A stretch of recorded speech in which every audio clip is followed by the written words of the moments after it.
If there's one thing you gotta love about the Steam Deck is the variety of choice. You are looking at Cyberpunk 2077 with full Raytracing Overdrive running on Steam Deck, of course via GeForce NOW. But we're also going to have a look at running this locally, which is what you can see on the left here, versus that Raytracing Overdrive on the right via GeForce NOW streaming. Now, I have to admit, once you started using this, the realism and the immersion of that Raytracing Overdrive is just absolutely gorgeous. But that's not to take away running Cyberpunk locally on Steam Deck is still a marvel in itself. But once you see the differences, it's hard to unsee them. Now, I do have to admit that these changes are for those keen-eyed. There are a lot of times where it's quite difficult to see these changes, apart from when we're in motion. As you can see on the left here, we were struggling to hold 30 frames per second, even with our recommended settings, whereas on the right here with GeForce NOW, the ultimates here, pushing 90 frames per second solid all of the time.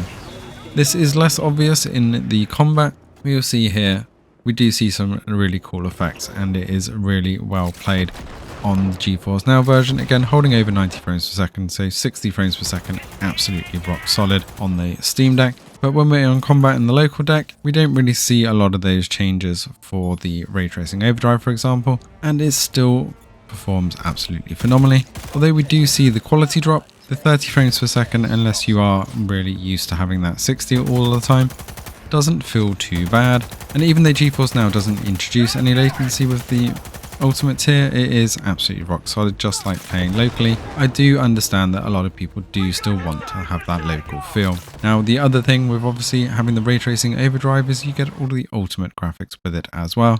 So when we're looking locally on Steam Deck, we do get a big reduction in a lot of those quality effects. But if you're just playing locally, the screen is small enough that you're not going to notice a lot of those changes, probably around 80% of the time. You can see we get much more rain effects, we get much more glow and natural light effects.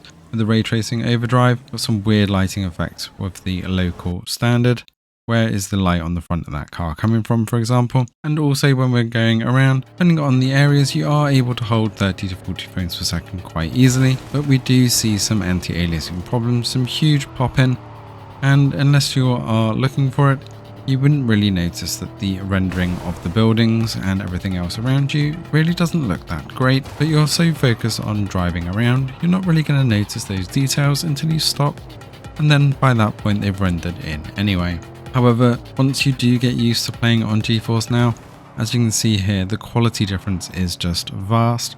This is a shinier car, which doesn't help for the major comparison, but if you look at the buildings and stuff while you're driving around, you'll notice that there isn't half as much pop-in, and the quality is just there. The Raytracing Overdrive lighting effects are absolutely phenomenal. I do recommend that you go and try it out if you want. But of course, if you are going to use GeForce NOW with the Ultimate tier, there is a significant cost over running it locally. Depending on your region and whether you go for the 6 months in advance or not, you're looking at £18 a month or £90 for that 6 months, which does seem like a lot. But compared to the price of an actual 4080 card, which is looking at around £1,200 at the moment, just for the graphics card itself, it actually works out like quite a bargain. And you don't have to worry about messing around with your PC, and you can also play on Steam Deck, your PC, your phone, Shield TV or supported TVs as well. The great thing, as I said at the beginning, is the choice